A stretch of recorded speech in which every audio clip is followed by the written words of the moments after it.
Your Excellencies, the Administrator of the United Nations Development Programme, Mr. Eichensteiner, distinguished delegates, dear colleagues, ladies and gentlemen. I declare open the 21st session of the High-Level Committee on South-South Cooperation.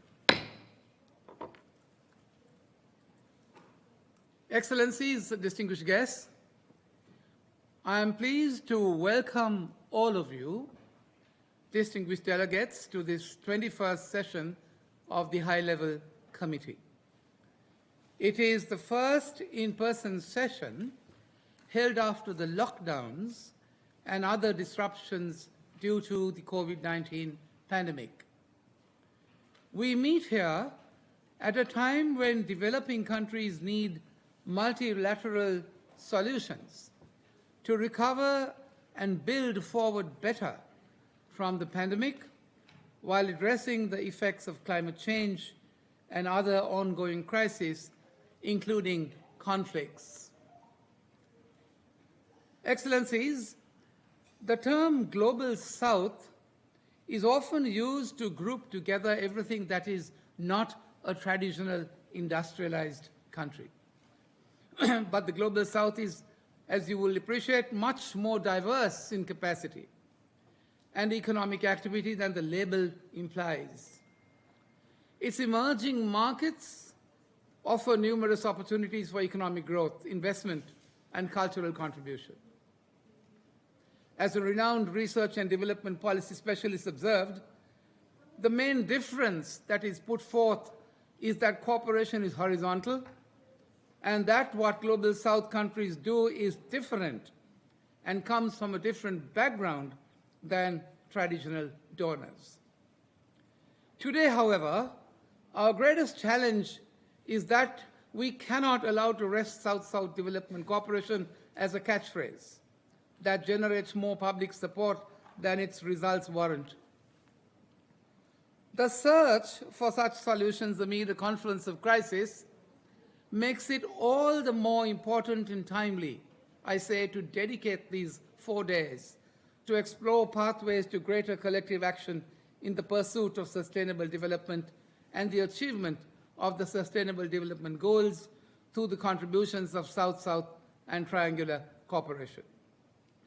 The subject of our thematic discussion during this session is accelerating the recovery from the coronavirus disease pandemic and the implementation of the 2030 Agenda for Sustainable Development through the South-South and triangular cooperation. We shall discuss that topic tomorrow afternoon. Distinguished delegates, when we look at South-South cooperation in its present setting, we see a resurgence of this development modality. We see it moving once again to play a principal role in global politics and economics, and it presents to us a renewed hope, I say, in what it promised to do, and that is to transform the world order. It therefore must be appreciated that it is almost 68 years since the Bandung Conference of 1955, which set the foundation for South-South cooperation to achieve global status, and that it was an initiative intended to mitigate the domination of the economic and political systems of the developed North. Since then, South-South cooperation has had a rather uneven progression and even setbacks. Solidarity, Excellencies, amongst the developing countries began to emerge. This emergence brought about serious focus on the relationship between colony and metropole, the seat of political, cultural, and economic power that had the effect of holding back countries of the Global South. The spirit of this resurgence expressed the essential feature of non-interference and non-alignment. The growth of the non-aligned movement over time contributed to greater solidarity to challenge global inequality and encourage a third world economic order that diluted their dependence on the global North. Excellencies, Bandung and Nam gave the political impetus to the emergent South-South cooperation, while the G77 the creation of the member state countries present at the founding of UNCTAD called for a new international economic order to be established with the objective of addressing the structural inequities in trade, particularly the exports and imports of developing countries, with an emphasis on sovereignty. Excellencies, this new dimension found favor in the context of the failure of the emerging post-war international global environment to engage with effects of colonialism and provide accommodation for the new states to adopt development policies that were best suited for them. Initiatives to build partnerships between countries of the South in this quest for a new international order, which translated into the Buenos Aires Action Plan for promoting and implementing technical cooperation among developing countries, adopted in 1978, signed by 138 countries, remains a cornerstone of technical cooperation among developing countries, cooperation for almost 45 years on. Excellencies, we are presently in a world that is moving South-South cooperation, as I said before, to the center stage of world politics. The economic and diplomatic achievements of the established countries of the global South to the increasing potentialities of the South-South cooperation. The global economic landscape has also gone through an economic transformation by the global shift that we see in production and manufacturing from the global North to the global South.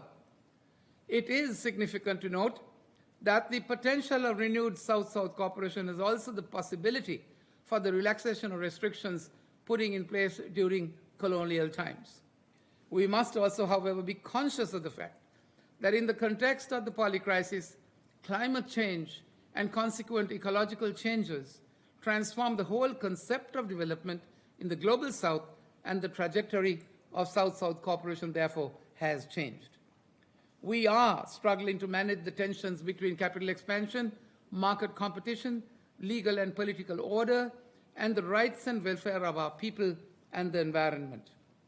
Excellencies, the interference of humanity upon the web of life, as was observed just a few days ago in this very assembly at the Conference on Science, and its impact by the South African medical doctor, academic, and anti-apartheid activist, Dr. Mamphela Rafael, co-president of the Club of Rome, the chair of the Tutu IP Trust, who said, she said, compels us to engage in deep philosophical reflection on the meaning of development and the search for alternative ways of life and human relations with nature.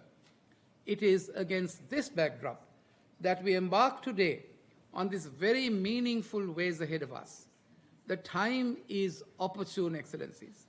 May I leave you with an encouraging observation by our Secretary General when he said, quote, South-South and triangular cooperation must have a central place in our preparations for a strong recovery. We will need the full contributions and cooperation of the Global South to build more resilient economies and societies and implement the Sustainable Development Goals. Let us therefore apply our best efforts.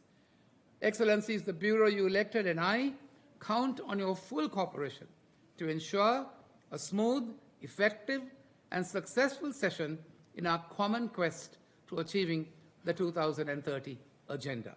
I thank you.